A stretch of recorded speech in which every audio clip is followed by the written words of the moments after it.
Liquor scam లో ఇవాళ ACB కోర్టులో కీలక విచారణ జరగనుంది. ధనంజయ రెడ్డి, బాలాజీ గోవిందప్ప బెయిల్ పిటిషన్ పై ఇవాళ విచారణ జరగనుంది. మరోవైపు రేపటికి కృష్ణమోహన్ రెడ్డి బెయిల్ పిటిషన్ పై విచారణ వాయిదా వేసింది ఏసీబీ కోర్టు. అలాగే ఈ నెల 7కు పైలా దిలీప్ బెయిల్ పిటిషన్ విచారణ జరగనుంది. ఇక ఈ కేసులో నిందితునిగా ఉన్న చాణక్య బెయిల్ పిటిషన్ పై వాదనలు ముగిశాయి.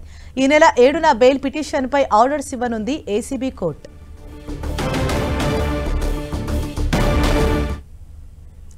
ఇదే విషయంపై మరింత సమాచారం మా ప్రతినిధి జయరాజ్ మనకు అందిస్తారు. జయరాజ్.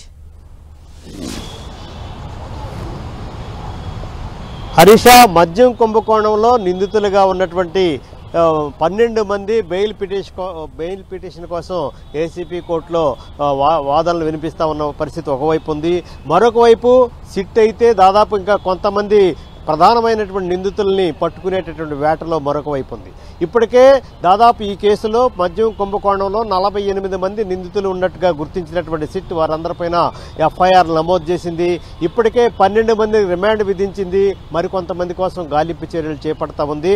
దాదాపు 8 మంది నిందితులు దేశం విడిచి వెళ్లిపోయినటువంటి నేపథ్యంలో అటు థాయిలాండ్, ఇటు దుబాయ్లో ఉన్నటువంటి 8 మంది నిందితుల్ని రాష్ట్రానికి రప్పించడం కోసం కేంద్ర సహకారం తీసుకుని ఆయా దేశాలకు కూడా ఇప్పటికే లేఖలు రాసినటువంటి పరిస్థితి ఒకవైపు ఉంది. మరొక వైపు ఉన్నటువంటి నిందితులు 8 మంది నిందితులు ఎవరైతే ఏసీబీ కోర్టు రిమాండ్ విధించిన నేపథ్యంలో వారు పిటిషన్లు దాఖలు చేస్తున్నారు బెయిల్ కోసం. అయినప్పుడు కూడా ఏసీబీ కోర్టులో ఈ రోజు కూడా గోవిందప్ప, ధనంజయ రెడ్డికి కూడా బెయిల్ పిటిషన్ పైన వాదనలు ఉన్నాయి.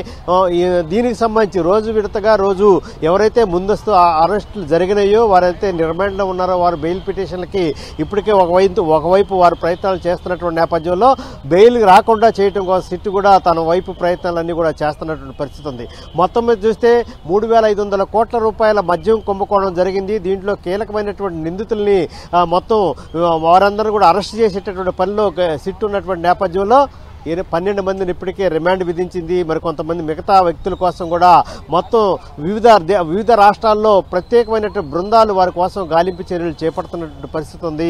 దాదాపు 3,500 కోట్ల మద్యం కుంభకోణంలో కీలకమైనటువంటి నిందితుల గురించి ఇప్పటికే దాదాపు 305 పేజీల ప్రాథమిక ఛార్జ్షీట్ ని కూడా ఏసీబీ కోర్టులో దాఖలు చేసినటువంటి పరిస్థితుల్లో పూర్తి స్థాయి సమగ్రమైనటువంటి ఛార్జ్షీట్ ని దాఖలు చేయడానికి మరొక వైపు సిట్టు సన్నద్ధం అవుతుంది. హరీష, జయరాజ్, అంటే ఈ లిక్కర్ కేసు ఎంత సంచలనం సృష్టిస్తుందో మనకు తెలిసిందా? అయితే ఇప్పటి వరకు ఈ కేసుకు సంబంధించి ఎటువంటి కీలక విషయాలు బయటకు వస్తున్నాయి? అంటే ఎంతమంది ఇందులో నిందితులుగా పేర్కొన్నారు? హరీష, మొత్తం 3,500 కోట్ల రూపాయల మద్యం కుంభకోణంలో మొత్తం 48 మంది దీంట్లో ప్రధానమైన నిందితులుగా ఉన్నట్టుగా ఏసీబీ కోర్టుకి దాఖలు చేసినటువంటి ఎఫ్ఐఆర్లో సిట్ పేర్కొంది. ఇప్పటికే దీనికి సంబంధించి వివిధ దేశాల్లో కొంతమంది ఉన్నారు, వివిధ రాష్ట్రాల్లో కొంతమంది ఉన్నారు, ఇంకా కొంతమంది అజ్ఞాతంలో ఉండిపోయినటువంటి పరిస్థితి ఉంది. వారి కోసం ప్రత్యేక సిట్ బృందాలు అయితే ప్రత్యేక దర్యాప్తుతో మొత్తం వేరు రాష్ట్రాల్లో కూడా గాలింపు చర్యలు చేపడతా ఉన్నాయి. ఈ నేపథ్యంలోనే నోట్ల కట్లు ఎక్కడైతే లెక్కిస్తున్నారో వాటికి సంబంధించి కూడా కీలకమైనటువంటి ఆధారాలు ఇప్పటికే దగ్గర పెట్టుకున్నటువంటి సిట్ ఏసీబీ కోర్టులకి చాలా కీలకమైన అంశాలన్నీ కూడా ప్రస్తావిస్తా ఉంది. వారు బెయిల్ పిటిషన్ దాఖలు చేసినప్పుడల్లా వారికి బెయిల్ ఎందుకు ఇవ్వకూడదు అనేటటువంటి అంశం దిశగా పూర్తి స్థాయిలో సాక్ష్యాధారాలు నమోదు చేసి వాటిని అన్నింటి కూడా ఏసీబీ కోర్టులో ఇప్పటికే దాదాపు 305 పేజీల ప్రాథమిక ఛార్జ్షీట్ ని, అదేవిధంగా వివిధ బ్యాంక్ అకౌంట్లో నగదు ట్రాన్స్ఫర్ అయినటువంటి లావాదేవీల్ని, హార్డ్ డిస్క్ల్ని, వివిధ రకాలైనటువంటి ఎక్కడెక్కడైతే నిధుల్ని మొత్తం నగదుని దాదాపు 8 కోట్ల రూపాయలకు పైగా నగదును సీజ్ చేసినట్టు కూడా ఏసీబీ కోర్టుకి దాఖలు చేసినటువంటి ప్రాథమిక ఛార్జ్షీట్ లో సిట్ పేర్కొన్నటువంటి పరిస్థితి ఉంది. మొత్తం మీద చూస్తే దీంట్లో కీలకమైనటువంటి నిందితులు ఇంకా కొంతమంది ఉన్నారు. వారి కోసం గాలింపు చర్యలు చేపడతా ఉన్నాయి. విదేశాల్లో ఉన్నటువంటి 8 మందిని కూడా స్వదేశానికి రప్పించేటటువంటి ప్రయత్నంలో విశ్వ ప్రయత్నం అయితే సిట్ చేస్తా ఉంది. Harisha, right, thank you Jayaraj.